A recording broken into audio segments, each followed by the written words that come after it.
The big meeting room was quiet. Too quiet. Ambassador Veltar looked at the huge star map floating in the air.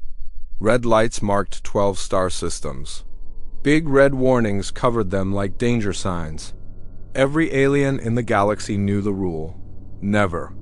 Go into human space. We need those systems, Veltar said. Her crystal body caught the red light and threw it around the room. The humans have been silent for 300 years. They must be dead by now. The other aliens at the meeting looked scared. Elder Gorth was an old metal being. His voice sounded like grinding gears when he spoke. You don't understand, young one. My people remember what happened last time. We sent 3 big warships, 12,000 of our best soldiers. They went past the red line and he stopped talking. His metal eyes went dark. Nothing came back. No calls for help, no broken ships. They just stopped existing. But Veltar did not listen. Her people were dying. Their worlds were running out of food and metals. She had to do something. She thought the humans were all dead. The warnings were just old stories that no one believed anymore. I will prove. You're wrong, she said. I will take a big fleet and claim those systems for my people. 3 days later, Veltar had the biggest space fleet anyone had seen in a very long time. 50 big warships, 200 smaller ships, 1 million soldiers from 12 different alien worlds. They all came to help her take the human systems. The fleet moved through space like a metal storm. Veltar stood on her command ship and watched the stars go by. Soon they would reach the red line. Soon she would have the resources her people needed. Commander, her helper said, we are almost at the human border. Veltar nodded. Good, tell all ships to get ready for war. The humans are weak. They always were. This will be easy. But as they got closer to the red line, something strange happened. Their machines started beeping. There was a ship ahead of them, just one small ship. It looked very old compared to their shiny new fleet. What is that? Veltar asked. It's a human ship, her helper said. Very old design. Maybe 100 years old. It's just sitting there at the edge of their space. Veltar laughed. One ship? Against our whole fleet? This is going to be fun. On the human ship, Captain Jinha stood on his bridge. The ship was called Perseverance. It was old, but it was strong. Jinha was not young anymore. He had lived through the dark times when humans had left the galaxy. He knew why his people had gone away. Sir, Lieutenant Harren said from her station, the aliens are calling us. They want us to give up our space. Jinha looked at the screen. He could see the huge alien fleet, so many ships, so many weapons, but he was not afraid. He knew something. They did not know. Harren, open a channel to them, he said. Tell them they have 1 hour to go back past the red line. After that, he looked at the numbers on his screen. 1,000 enemy ships. After that, they will learn why no one crosses into human space. The alien commander heard the message and laughed. The sound was like metal being crushed. Did you hear that? She said to her crew. 1 human ship is telling us to leave. They must be crazy. Her soldiers laughed too. This was going to be the easiest war they had ever fought. But Jinha was not crazy. He was calm. He had been born after the humans left the galaxy. He had grown up hearing stories about why they had to leave. The other aliens had called humans weak. They said humans were not important. They had no idea what humans had become during the long silence. Quan, Jinha said to his weapons officer, are all systems ready? Quan was a young man. His family had been some of the first humans to go into the deep places when humanity left the galaxy. Yes, sir. All systems are online and waiting. Good, Jinha said. Send the message to Terra 7. Tell them we have visitors. Far away on a planet that looked dead and empty, machines started to wake up. The planet Terra 7 had been quiet for 300 years. The aliens thought it was just a dead rock. They were very wrong. Deep under the ground, in huge caves filled with lights and computers, humans were getting ready. They had been waiting for this day. They knew someone would try to cross the red line someday. The hour was almost up. Veltar watched the clock on her command ship. The human ship was still there, just sitting and waiting. She could destroy it with one shot from her smallest weapon. "Time's up," she said. "All ships, attack formation. Let's show these humans what real power looks like." The alien fleet moved forward, 1,000 ships against one. It should have been over in seconds, but then the dead planet came alive. Terra-7 lit up like a star. Thousands of lights appeared on its surface, but these were not normal lights. These were weapons. Weapons that had been hidden for 300 years. Weapons that had been waiting. "What is happening?" Veltar screamed as her screens went crazy with warnings. "The planet, Commander," her helper said. "It's not dead, it's awake." Jinha smiled on his old ship. "Harin, send the message to all human systems. Tell them our guests have arrived." More planets began to wake up. All 12 systems that had been marked with red warnings started to glow. The aliens had thought they were empty. They had thought humans were gone. They were about to learn how wrong they were. "Quan," Jinha said, "show them what we learned during the quiet years. Show them why we built the Red Line." The first human weapons launched from Terra-7. They were not like anything the aliens had ever seen. These weapons could think. They could learn. They could change themselves while they flew through space. The aliens watched in fear as their best shields. Shields that could stop any weapon in the galaxy were broken in seconds. The human weapons studied the shields, learned how they worked, and then went right through them. "Impossible," Veltar whispered. "Our shields can stop anything." "Not human weapons?" Jinha's voice came over the radio. "We had 300 years to learn new things. Did you think we were just hiding? We were growing? We were becoming something your galaxy was not ready for." 3 of the biggest alien ships just stopped working. Their crews found out they could not control their own ships anymore. The human weapons had gotten inside their computers and taken over, but the real fear came when the aliens tried to run away. The red line they had crossed so easily was now a trap. They could not go back. Something was holding them in human space. "How?" Veltar asked. "How is this possible?" 300 years, Jinha said again. "We spent that time learning. We learned how to change space itself. We learned how to make weapons that think. We learned how to do things that you thought were impossible." The second wave of human weapons launched. But these were different. Each one was unique. Each one was testing something new. The aliens realized with growing horror that the humans were not trying to destroy them quickly. They were learning from them. The great alien fleet, the biggest war fleet in the galaxy, was trapped. They had come to take human space. Instead, they had become prisoners in a place that was far stranger and more dangerous than they had ever. Imagine and in the deep caves of Terra-7, humans who had spent 300 years, changing and growing, smiled as they watched their guests arrive. The real lesson was just beginning. The alien fleet moved deeper into human space. Veltar felt good about herself. Her ships were the best in the galaxy. Her weapons could destroy whole planets. 1,000 ships against whatever the humans had left. "Commander," her helper said, "we are not finding any other human ships. Just that one old ship behind us?" Veltar looked at her screens. The space around them was empty. No defense stations. No military bases. No signs of life at all. "Maybe the humans really were almost gone. Keep moving," she said. "Head for the closest human world. We will take it first." The planet was called Terra-7 on their old maps. It looked like a dead rock from space, gray and brown with no green plants, no cities, no lights. "Nothing, see?" Veltar said to her crew. "The humans are finished. This planet is empty. We can take their whole space without a fight." But her happiness did not last long. Every alarm on every ship started screaming at the same time. The screens lit up with red warnings. The empty planet below them was not empty at all. Terra-7 exploded with light. Thousands of hidden doors opened. On its surface, things that had been sleeping under the ground for 300 years were waking up. The aliens watched in fear as the dead planet came alive. "What is happening?" Veltar screamed. "Where did all those weapons come from?" Down on Terra 7, deep underground, Captain Jinha stood in a huge control room. The walls were covered with screens showing the alien fleet. His people moved around him like dancers, each one doing their job perfectly. "Quan," Jinha said to his weapons officer, "it's time.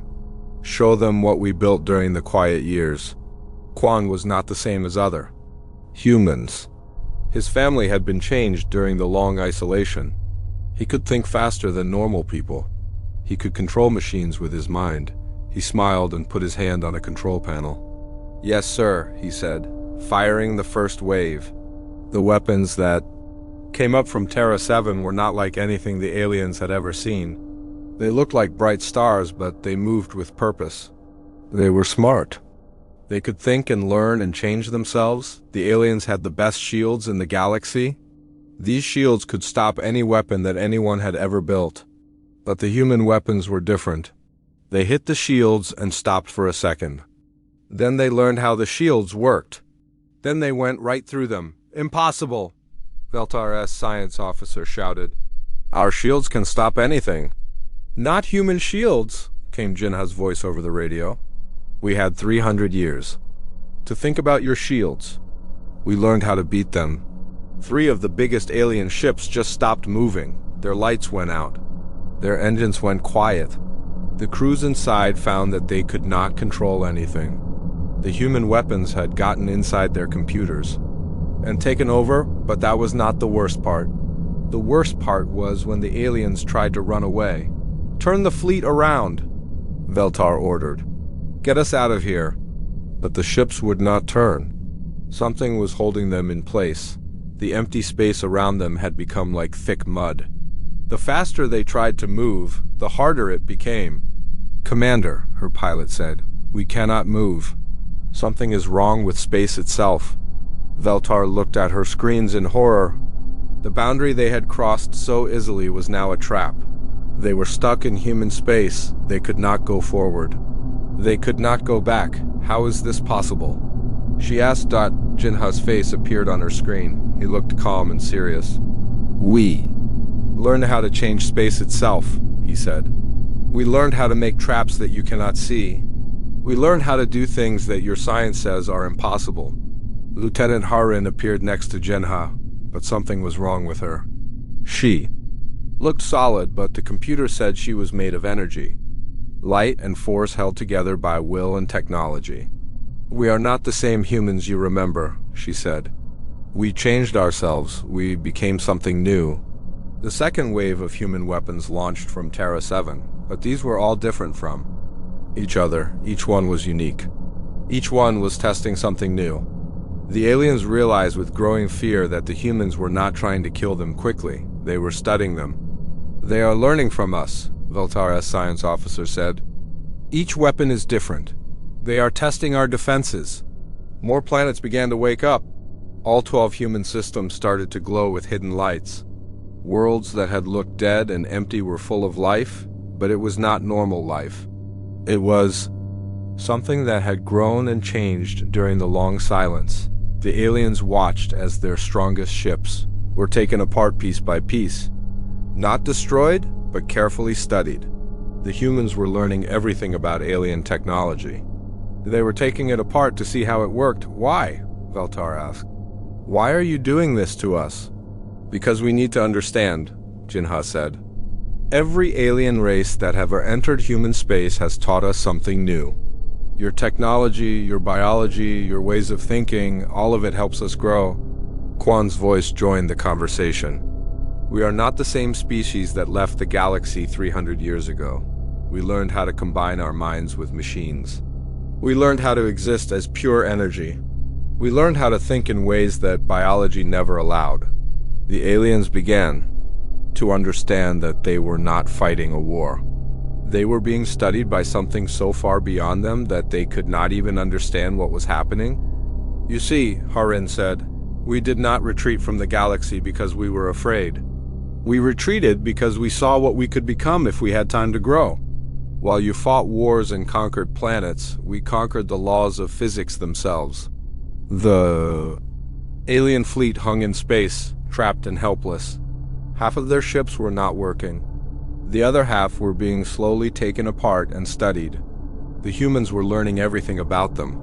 "We are not your enemies," Jinha said. "But we are no longer your equals either. We became something that makes your entire galaxy look like children playing with simple toys." Veltar stared at the screens showing human space. 12 star systems that had been transformed into something beyond imagination.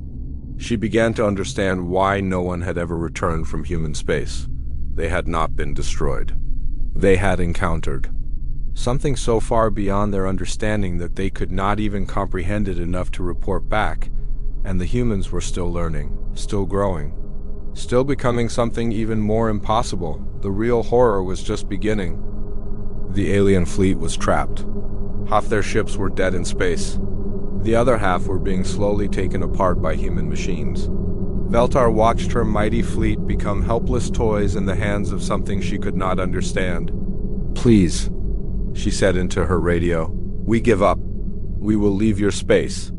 We did not know you were still alive." Captain Jinha's voice came back right away. "You did not know because you never asked. You forgot about us? You thought we were not important." His face appeared on her screen. Veltar had expected to see a wild human like in the old stories. Instead, she saw a man whose eyes held the wisdom of ages. He looked at her like she was a child who had done something wrong. 300 years ago, Jinha said, humanity made a choice. We could stay in the galaxy and fight for resources like everyone else. Or we could choose to become something different. Around the alien fleet, space itself began to change. The stars looked different. The empty void between planets started to glow with soft light. The aliens realized that what they thought was normal space was actually under human control. "We did not run away," Jinha continued. "We evolved. While you fought wars over planets and metals, we learned to change matter itself. While you built bigger ships and stronger weapons, we learned new ways to think and exist." Lieutenant Iren appeared on the alien screens. Her body was made of light and energy, but she looked as real as any person. "We broke free from the limits that kept the galaxy primitive," she said. "We became something that does not need to take from others to survive." The aliens stared at her in wonder and fear. She was clearly not human anymore, but she was not a machine either. She was something new. "What are you?" Veltar whispered. "I am what humans can become," Harin said. "I am consciousness without the limits of biology. I am thought without the weakness of flesh. I am what your species could be if you chose to grow instead of fight." The screens in the alien ships began to show pictures of human space. Not the empty void they had expected, but worlds transformed beyond imagination. Entire planets had become giant computers. Stars had been changed into tools for technologies that bent the rules of physics. 12 star systems, Jinha said. "That is what you see on your maps. But this is not 12 separate systems. This is one giant living machine. We connected everything. We made it all work together." The aliens watched in amazement as the pictures showed human cities that floated in space without ships. Humans who could exist as pure energy. Humans who could think with the power of whole planets. Humans who had become something beyond biology and technology. "How long?" Veltar asked. "How long have you been like this?" "We started changing the day we left the galaxy," Juan said. His voice came from everywhere at once. "We realized that the old ways would never work. Fighting over resources would never end. Someone had to find a better path." The alien fleet was being scanned by human machines. Every bolt, every wire, every drop of fuel was being studied and recorded. But the humans were not just learning about the ships. They were learning about the aliens themselves. "Every species that has ever come to human space has taught us something," Jinha said. "Your biology, your technology, your ways of thinking, all of it becomes part of what we are." The aliens began to understand why no one had ever returned. From human space, it was not because they were killed. It was because they found something so amazing and terrible that they could not even describe it to others. "You are studying us," Veltar said, "learning from us. But why? You are already so much more than we are. Because growth never stops, Haran said. We learned that 300 years ago. The moment you stop growing, you start dying. We chose to never stop growing. Some of the alien soldiers were beginning to change. Just being near human technology was affecting them. Their minds were expanding. Their bodies were becoming more than they were before. Some were scared. Others were amazed. This is why we seal our borders, Jinha said. Not to keep you out, but to keep you from changing before you are ready. Contact with us changes everything. We learned that the hard way. The alien fleet hung in space, caught between fear and wonder. They had come to conquer human space. Instead, they had found something that made their entire galaxy look like children playing with rocks. We could have destroyed you the moment you crossed the line, Quan said. Our weapons can unmake matter itself. We can collapse stars. We can create black holes. But destruction is easy. Creation is hard. The aliens watched as human machines began to repair some of their damaged ships. But the repairs were not normal. The ships were being improved. Made better, made more than they had been before. You are changing our ships? Veltar said. We are showing you what they could become, Jinha said. Just like we could show you what you could become, but only if you choose it. The word choose hung in the air like a promise and a threat. What? Do you mean? Veltar asked. We mean that you have a choice to make, Haran said. You can go back to your galaxy and continue as you are. Fighting your wars, competing for resources, living the same old patterns. Or, Veltar asked, or you can choose to become something more, Jinha said. But understand this. If you choose to change, you cannot go back. You will no longer be what you were. You will become part of something greater. The alien fleet was silent. The choice was real. They could feel it in their bones. Some of them were already changing just from being in human space. The question was whether they would fight it or accept it. We give you time to decide, Quan said. But know that this choice will be offered to your entire galaxy soon. Humanity is ready to return to the stars. And when we do, everything will change. The aliens looked at each other with new eyes. They had come to conquer human space. Instead, they had found something that could transform their entire understanding of existence. The choice was theirs. But whatever they chose, the galaxy would never be the same again. The alien fleet floated in space like broken toys. Their weapons were useless. Their shields were down. Their ships could not move. But what scared them most was not the human power. It was the fact that the humans could have destroyed them in seconds but chose not to. Why? Veltar asked the question that every alien was thinking. Why did you not kill us? Why show us all this? Captain Jinha's answer came from the space around them. His voice was everywhere and nowhere at the same time. Because killing is easy. Creating is hard. We had 300 years to learn the difference. The screens on every alien ship came alive with new pictures. They showed human worlds that were beyond imagination. Places where the line between living things and machines had disappeared. Where minds had become a kind of technology, the aliens saw humans, who had joined with their computers and become something new. They saw thinking machines that had become more than just artificial brains. They saw beings that were both individual and group at the same time. We left the galaxy because we saw what it was becoming, Jinha said. Endless war. Endless competition. Endless destruction. Species rising and falling, eating each other and themselves. We chose a different way. Lieutenant Haran appeared on the alien command ships. She looked solid, but their machines said she was made of organized energy held together by will and technology. She was there, but also not there. Real, but also something else. We discovered that intelligence does not need biology, she said. Consciousness does not need organic brains. We learned to think in ways that go beyond individual existence. The aliens watched in amazement as Haran split into multiple copies of herself. Each copy moved independently, but they were all connected. Each one began working on different problems at the same time. One was studying alien technology, another was writing music, A third was solving math problems. A fourth was having a deep conversation with other humans who existed as pure information. This is why we do not allow crossings, Quan's voice joined the conversation. His presence appeared as a field of intelligent energy that surrounded the alien fleet. Not because we fear you, but because contact with us changes you. And change without permission is a kind of violence. The aliens were beginning to understand the real horror of their situation. They were not prisoners. They were witnesses to something that challenged everything they thought they knew about life itself. Some of the alien crew members were already showing signs of change. Their minds were expanding as they were exposed to human thought patterns.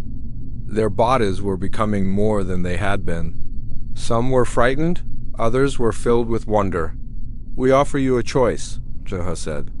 His voice carried the weight of absolute authority. "You can return to your galaxy with the knowledge that human space is forever forbidden. You will remember this meeting, but you will not be able to fully explain what you have seen." The pause seemed to last forever, or ... Jinha continued. The word hung in space like a star waiting to explode.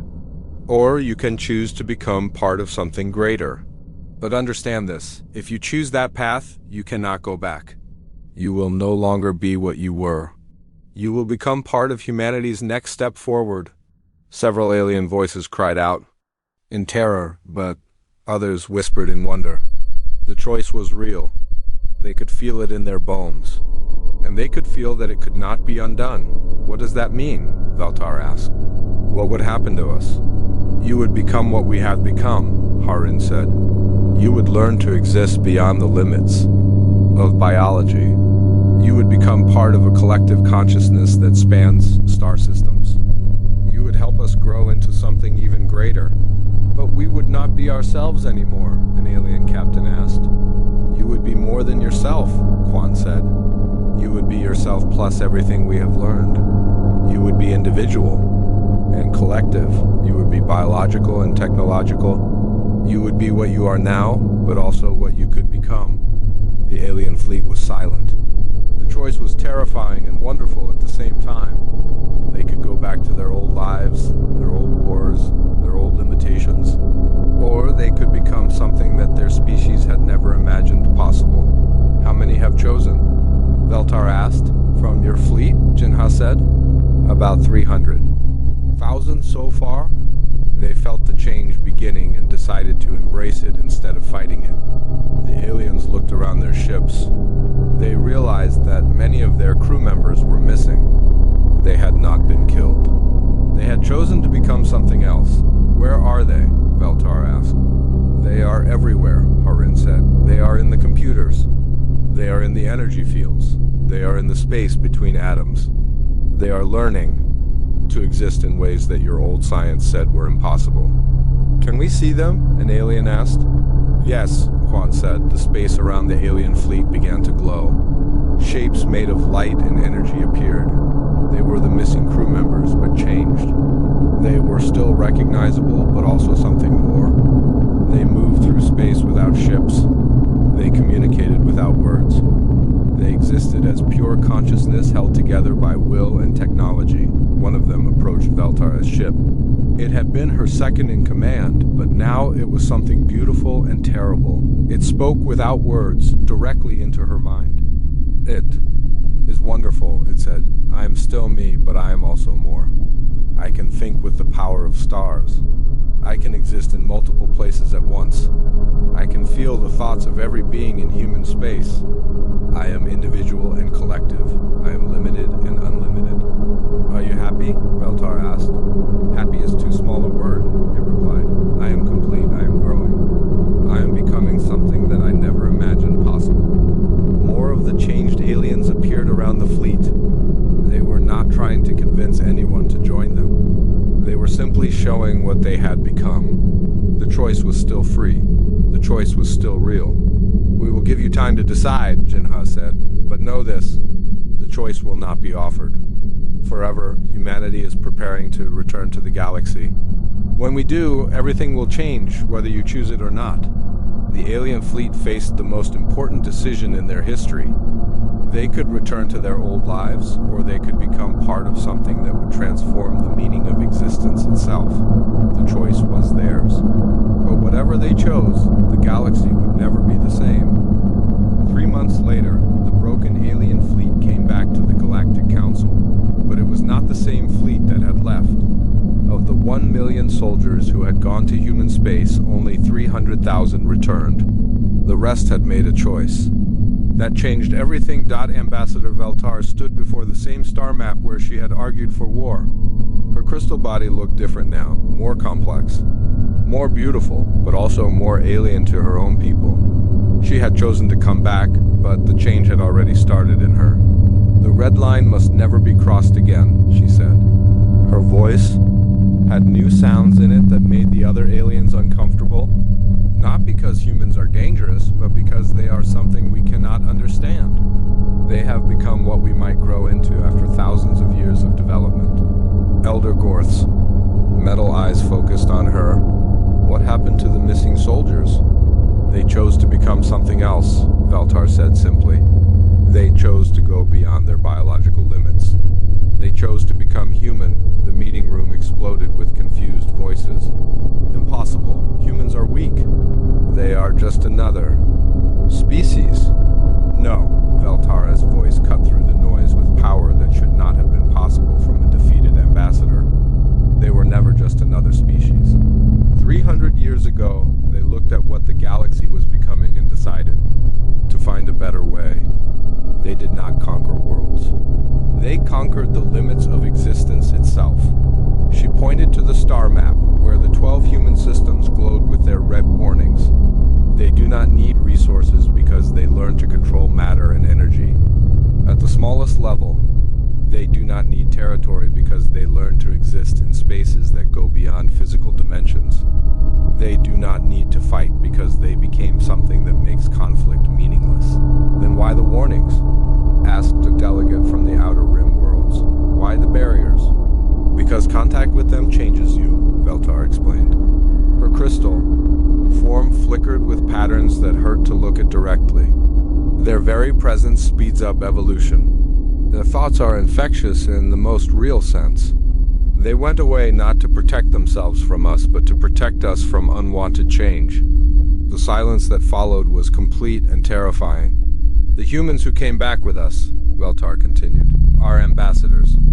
They are here to give us a message. She paused, her crystal body making sounds like singing crystals. Humanity is ready to return to the galaxy, but if they do, everything will change. Every species, every world, every way of thinking will be transformed by contact with what they have become. Captain Jinha's image appeared in the meeting room. His presence filled the space with an energy that made all the delegates step back. We offer the galaxy a choice, he said. His voice carried the weight of evolutionary ages. Continue as you are, trapped in cycles of conflict and limitation, or choose to become something more. But understand this. If you choose change, there is no going back. The room fell silent as the full meaning sank in. The red line around human space was not just a warning, it was a gift. The last chance for the galaxy to stay as it was, or to accept transformation into something unimaginably greater. We have been watching you, Jinha continued. For 300 years, we have seen your wars, your struggles, your repeated failures to grow beyond your basic nature. You fight over resources while we learned to create them. You compete for territory while we learn to exist beyond space itself. Lieutenant Haran appeared next to Jinha. Her form was beautiful and terrible, made of organized light and conscious energy. We withdrew because we saw what contact with this would do. We saw how our presence would force change on species that were not ready. We chose to give you time to grow naturally, but that time is ending. Quan's voice joined them. The galaxy is dying. Your wars are destroying worlds. Your competition is using up resources faster than they can be replaced. Your hatred is poisoning the very space between stars. The alien delegates looked at each other with growing fear. They knew he was right. The galaxy was full of conflict, waste, and destruction, but they had no idea how to change it. We offer you salvation, Jinha. Sighed. Not through conquest, but through evolution. Not through force, but through choice. We will return to the galaxy, but we will do it slowly. System by system, world by world. Species by species? And if we refuse? Asked Elder Gorth. Then you will continue as you are, Harin said. But you will be surrounded by species that have chosen to grow. You will become the primitives in a galaxy of evolved beings. You will become what you once thought humans were. The truth of it hit the delegates like a physical blow. They had dismissed humans as weak and primitive. Now they would become the weak and primitive ones. How long do we have? Veltar asked. The first human ships will leave our space in 1 year, Jinha said. They will visit systems that are ready for contact. Systems that have shown signs of growth beyond pure competition. Systems that have chosen cooperation over conflict. And the others? Someone asked. The others will be left alone until they are ready, Quan said. But isolation becomes harder when you are surrounded by species that have moved beyond your level of existence. The meeting room was quiet for a long time. The delegates were thinking about the choice they faced. Stay as they were and become the backward species in an evolved galaxy, or choose to change and become something beyond their current imagination. The choice is yours, Jinha said as his image began to fade. But choose wisely. Evolution, once it begins, cannot be stopped. And humanity's return to the galaxy will begin evolution on a scale that the universe has never seen. His image disappeared, leaving the galactic delegates alone with the most important decision in their history, the red warnings around. Human space began to pulse with new meaning. They were not just marking Forbidden's territory anymore. They were marking the threshold between what the galaxy was and what it could become. And in the depths of human space, beings who had once been called human continued their eternal dance of growth and change, preparing to offer the galaxy the same choice they had made 3 centuries ago. The choice to become something more than they had ever imagined possible. The galaxy would never be the same. The only question was whether it would choose to grow or be left behind in the dust of its own limitations. Humanity had returned, and everything was about to change.